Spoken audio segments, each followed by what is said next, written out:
Hi guy, welcome to the AMIGArama podcast. As always, I'm your host Lorfarius, and in this week's show we are going to be taking a look at the Great Giana sisters.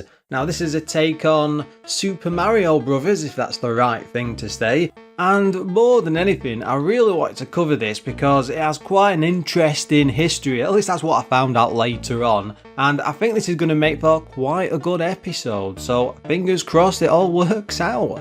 Before we focus on all that though, we do need to dig into some Amiga news. Now first up, it's not every week that a Patreon supporter posts a fresh new Amiga video, but Glen Milford has stepped forward with a complete install guide for CF cards and a workbench installation video on CD32. Yes, that did amaze me, I didn't even know you could do that. It's about 45 minutes long and he goes through everything step by step on his PC, including the hardware and not missing anything out from what I could tell. It's so easy to buy the required kit these days, but it can be a right nightmare to do what's required. I mean, I think I spent several days and God knows how many videos trying to get it all working on just my Amiga 1200, and that's well documented, but Glen has spent ages doing this in a nice and easy, well, I thought was a way to understand. To add to that, he's also been with the show on Patreon for longer than I can even recall, and I want to do my bit and point you all to his show. I wouldn't be mentioning it if I didn't think it was worthwhile, so if you want Workbench on your CD32 or it's just something that interests you in general, this is definitely the place to go. In our next bit of news, a few weeks ago I brought up what I thought was a very interesting video over on Retro Recipes YouTube channel. The guy has managed to get his hands on one of the Team 17's development units thanks to one of their coders, and the two spent hours together going through all sorts of different content. Fast forward a couple of weeks later and he's found even more. After searching the hard drive they managed to recover, he managed to find the full introduction to a cancelled Team 17 game called Witchwood. This was in the works for a couple of years from 1994, and I believe it was previewed at a gaming show, but most of it was for long lost. Lo and behold, this Amiga pops up in a garage somewhere and a pile of gold is discovered. The video covers all of the game's history and goes on about restoring and showing the full introduction movie for it, something I don't think anyone ever thought possible. When I watched it, I couldn't believe what I was seeing. Witchwood was a sort of Zelda clone with RPG elements, but it looked like it could have been really good. So to see it in action like this all these years later is well worth 15 minutes of any Amiga fan's time. Go watch and let me know what you think.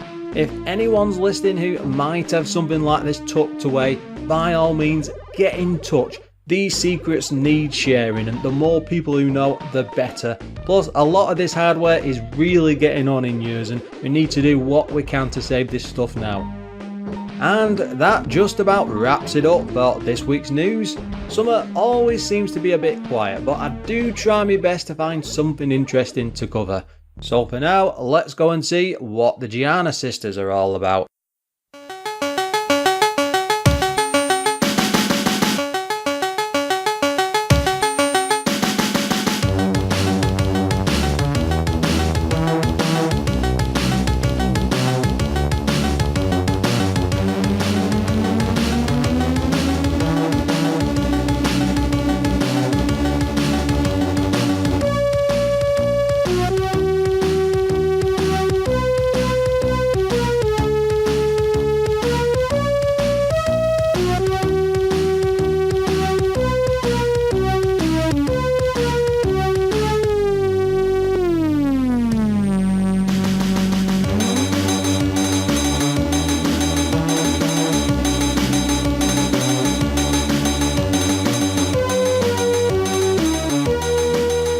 I was a bit surprised to discover the Great Giana sisters was even on the Amiga, as I always thought it was more of a C64 release and didn't come out on anything else.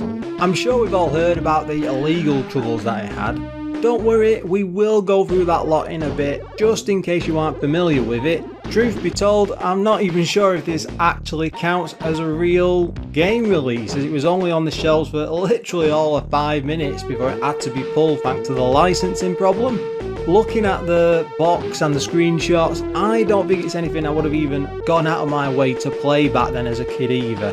It has a very strong public domain look to me, and it's far too similar to the Super Mario Bros. Game to make me think it was anything more than a cheap clone. AMIGArama is all about rediscovering old classics though, so the sisters do deserve their chance to shine. And I'll certainly try my best to see just how great they actually are. The publisher this time was a company called Go with an exclamation mark. It seems that they were actually a sub-company of US Gold, so I'm not entirely sure what was going on there. Other games they'd done were Bionic Commando, Joan of Arc, Realm of the Trolls, and only a few other titles. It must have been some licensing shenanigans. The developer was Rainbow Arts. They'd done Berlin 1948, Mystery of the Mummy, Street Gang, and I think they did the Greenpeace game as well. This came out in 1988 on just one floppy disk.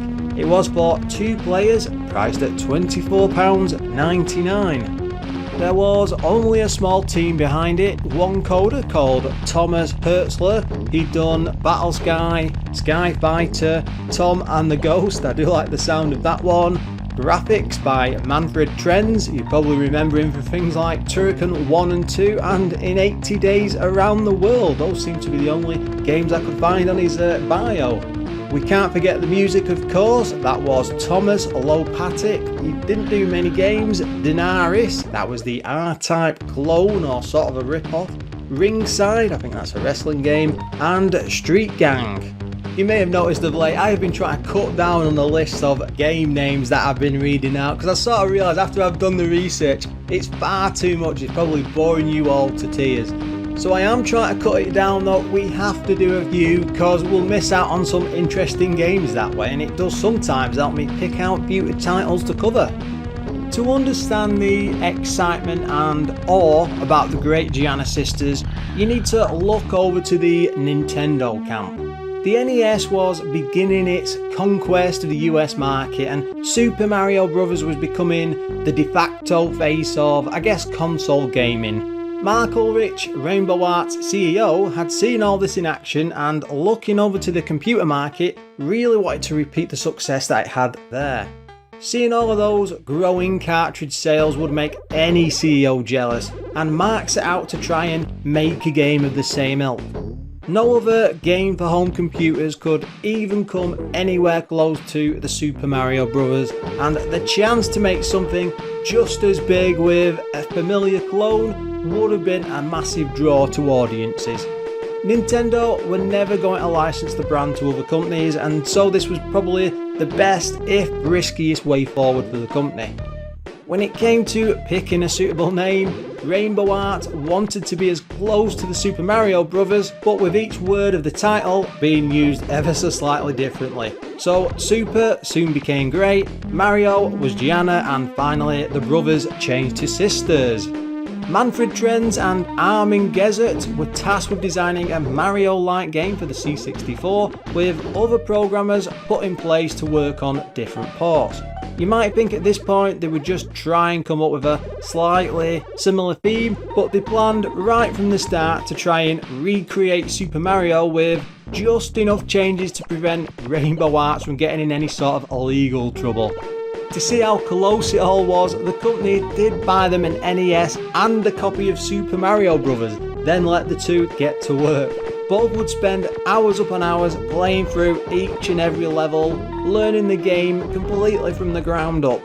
Manfred, our graphics expert, was never the biggest fan of Mario, but even he said that he's still capable of completing the game from start to finish, even all these years later, thanks to having to put so much time and effort into completing every single level. The first task was copying the graphical style of Super Mario and making just enough alterations to be seen as something new, knowing that it might just be a bit too risky to use all of the original level designs. Manfred spent a great deal of time coming up with new levels and only matching them to certain places to give the appearance of Super Mario Bros. The more I looked into this, it seemed to be more and more of an elaborate crime drama rather than actual game design. Mark Ulrich was constantly on hand, often pointing out problems with what they created and suggesting changes to skirt any legal threats along the way. On occasion, Manfred found himself having to redo the title screen 3 times before it was actually given the go-ahead. Mark was right in there. It turned into such a long, arduous process that they were still working on the game 7 months later. Remember, this was just supposed to be a straight-up port with a few changes off that original game design. Keep in mind, this was all done on a basic C64 without any sort of art program, and they had to use an in-house tile creator to come up with each and every graphic. To make things worse, they had to place each of the game's enemies in there by hand, which must have added to the workload no end. Looking over at the enemies, it was a bit too risky just to copy them straight over, so they had to use cute animal sprites where possible, with some cheeky nods like the owls still managing to look very similar to Mario's Goombas. In theory, having different controls and different enough levels should have been enough to let it all slip past the courts and prevent any legal claims, until some of Nintendo's representatives managed to see it at a gaming show and got it pulled from shelves within a week. They were served a court injunction which forced them to pull it from sale completely. Even with all that happening so quickly, they still got a chance to present it to the magazine for various reviews. The finished game gained all sorts of praise and smash hit scores all over the show and was well on its way to becoming a bestseller for Rainbow Arts. Enough copies managed to escape into the wild. It didn't take long for the game to achieve a sort of cult-like status and fast gained a reputation of one of the C64's best platformers, and I'm actually curious to see if the Amiga version can even live up to that reputation. Ports wise, it only ever came out on the CPC 464, Atari STE, and as I said, the Commodore 64. One night, when little Giana from Milano was fast asleep, she had a nightmare. Giana found herself in a wondrous world with strange creatures who wanted to prevent her from going home. Here, everything was huge and strange, with Giana only able to leave this world if she can find a huge jewel and then return home escaping this nightmare. Fortunately, she is not alone, because her sister Maria is having the same dream.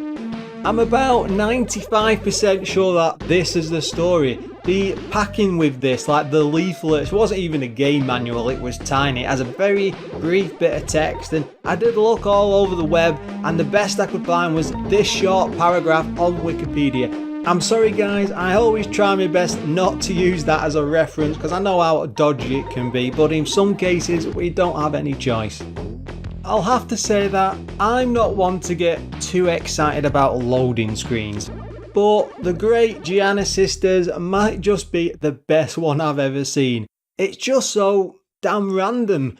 Giana is leaping through the air with her finger pointing up to the skies, surrounded by all sorts of flying owls and a disapproving green dragon, which I think is about to fling a fireball in her direction. The art is sort of terrible and great at the same time. It's like a failed rock album. I absolutely love it.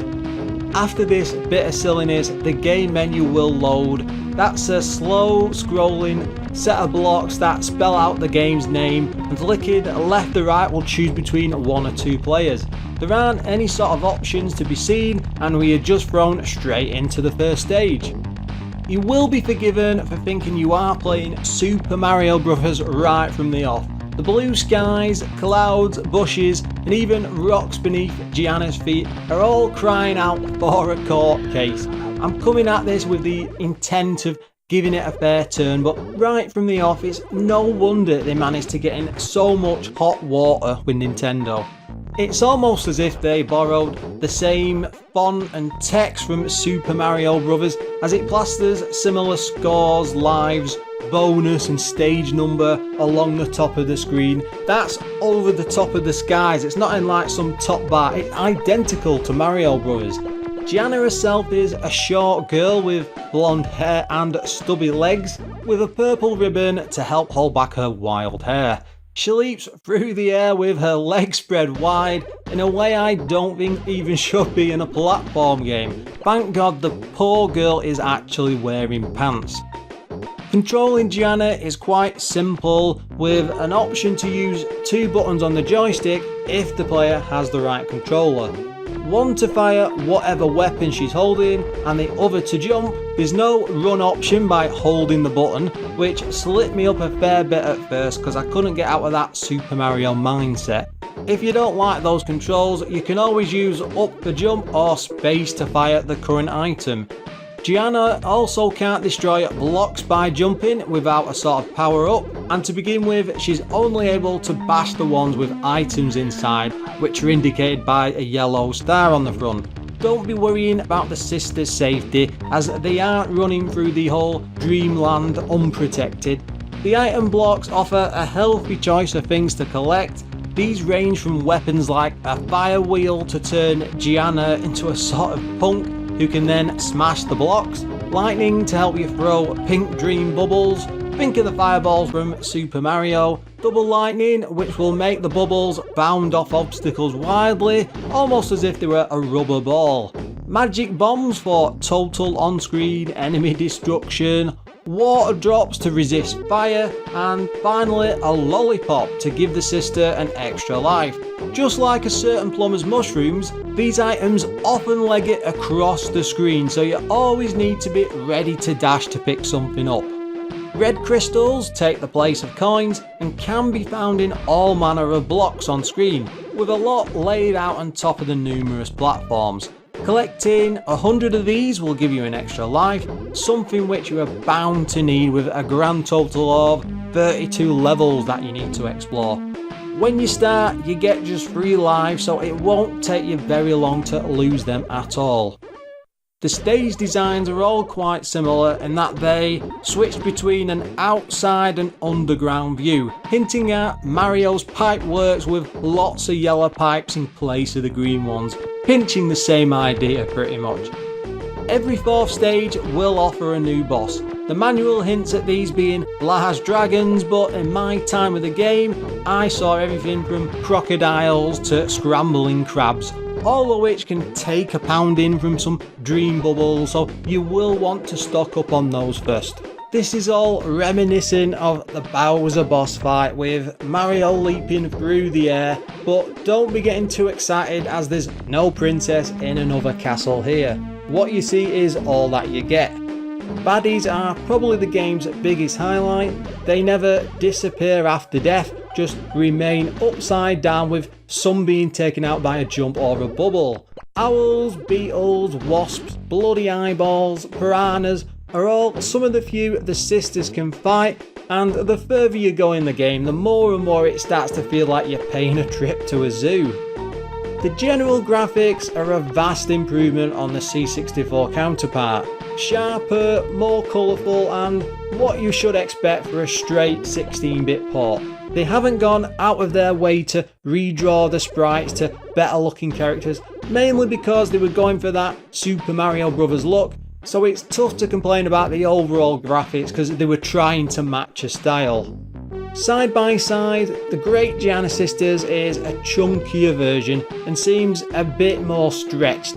I did try it on several different screen modes just to check that out, and it definitely wasn't an emulator issue or look any different on the actual Amiga. This is just the way it was made and how they presented it. The first couple of levels are probably the worst part of the game. The copying is so blatant from Super Mario, but once these are out of the way, the level designs do seem to come into a thing of their own. Everything from collapsing platforms to tricks and traps all get in your way and expand on this a lot more than Mario ever really did originally. Some of the jumps require a good run up and quick responses when there's a few enemies flying around the screen, and thankfully it does become more of its own game thanks to these.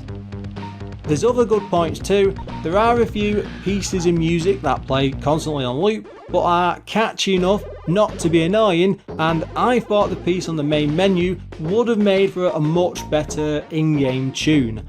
I will make that this week's audio choice as well. The sound effects did stand out a fair bit, from dings and dongs to a satisfying bounce when you leap through the air. It has a strong 8-bit soundtrack mixed in with silly character screams whenever you meet your end, and it makes for a pleasant audio trip through the dreamland, though I can't promise I'd ever want to stay there. It is time to have a look at the game's problems, and first of all, what the hell happened here? I know that this was only available for all of 5 minutes, but whereas the C64 version is lightning fast and very fun to play, the Amiga one seems to do its very best to put the player to sleep. Slow, pondering, scrolling levels that feels pedestrian at the best of times. Platform titles are defined by just how well they control with the feel and weight of characters leaping through the air. Giana Sisters has none of the grace and feels like she had lead weights in her boots. Even trying to build up momentum as she runs across the screen never really does any good, and often the strain on the character makes it seem like you are actually fighting the controls. We also have to have a niggle at the power-ups. When you get Giana's wilder haircut and getting hit, it doesn't shrink you like the mushrooms do in Super Mario Bros. I found this really annoying as it's become a strong force of habit for me thanks to playing Mario Bros too much, and I just kept leaping in thinking it would all be okay, then quickly lost the life when I clipped the edge of an enemy. There's no continues either, so once you're out of lives it's back to the title screen. The magazine scores on this: Ace Magazine gave it 713, I'm assuming that's out of 1,000. Amiga User International 7 out of 10, and the Games Machine gave this quite a high 75%.